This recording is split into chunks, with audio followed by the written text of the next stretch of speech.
So, good morning or good night, depending on where you are in the world. And welcome to another album review of the Shield Dude on a Couch. And apparently, the theme for this weekend is sadness and misery, people, because we had real friends with their album. And now we have Touché Amoré with Spiral in a Straight Line, which is their follow up to Lament from 2020, which I actually bought on vinyl. This was before I had the channel, and this was produced by Ross Robinson. And guess what?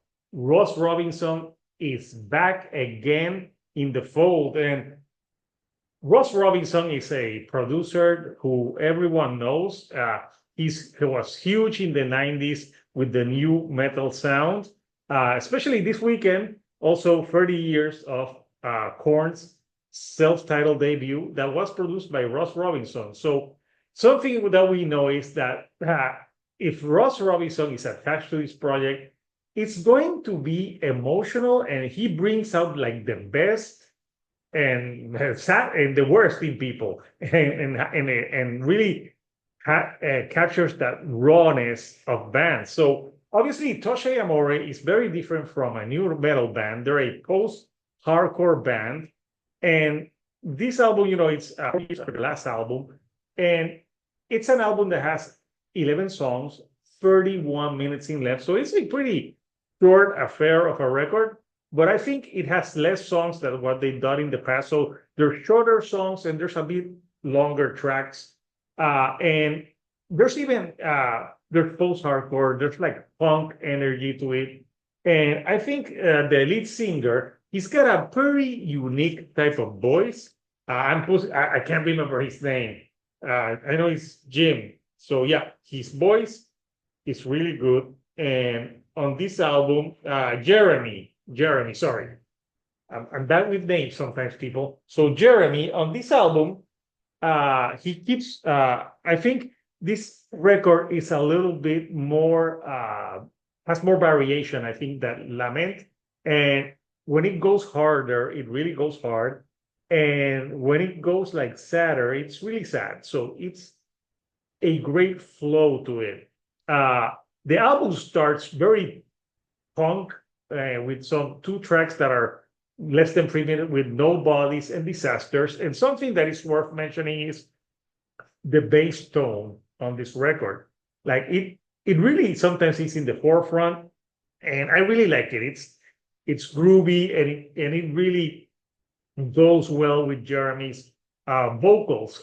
So the first two tracks are more punkier tracks, more fast paced.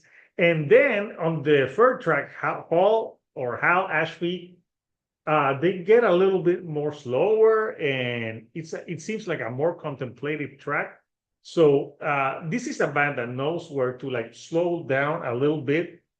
And I think Jeremy's vocals are a focal point. He's got a unique vocal style because sometimes he's like screaming, and it's like almost like an emo type of scream, and you hear like sometimes it sounds like his voice is going to break, and that's how much emotion he puts on the vocal delivery. But there's other times where he does like this like type of spoken word that really reminds me of Henry Rollins, who obviously had no introduction, but he was in Black Flag, people.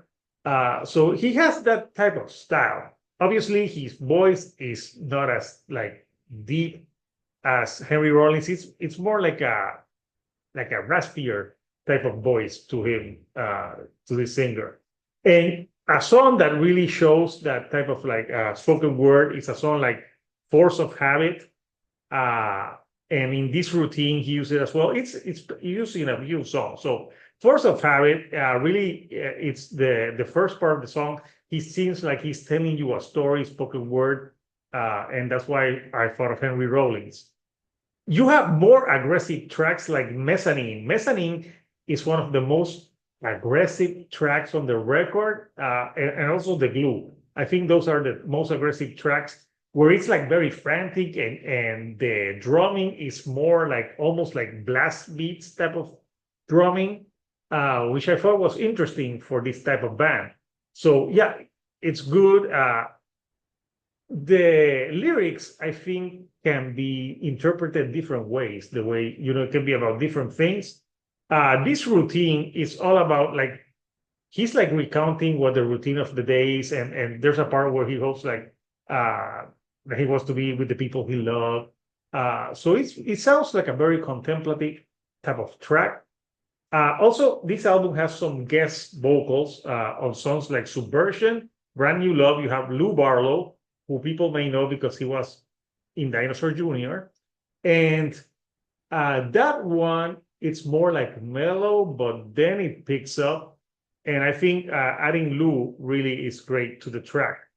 And I think one of my favorite tracks is the album closer, Goodbye for Now, which features Julian Baker from Boy Genius, which is a band that I love. And that track, Jeremy's talking about like it's time to say goodbye for now, and you don't know if it's like saying a lot of people will think like, oh, the band is gonna break up. No, people, just because they're putting a song goodbye for now does not mean the band is breaking up. But it could be like a track that can be interpreted like goodbye for now, like I'm not going to see you. Like it could be a breakup song. It could be a song about, maybe suicide.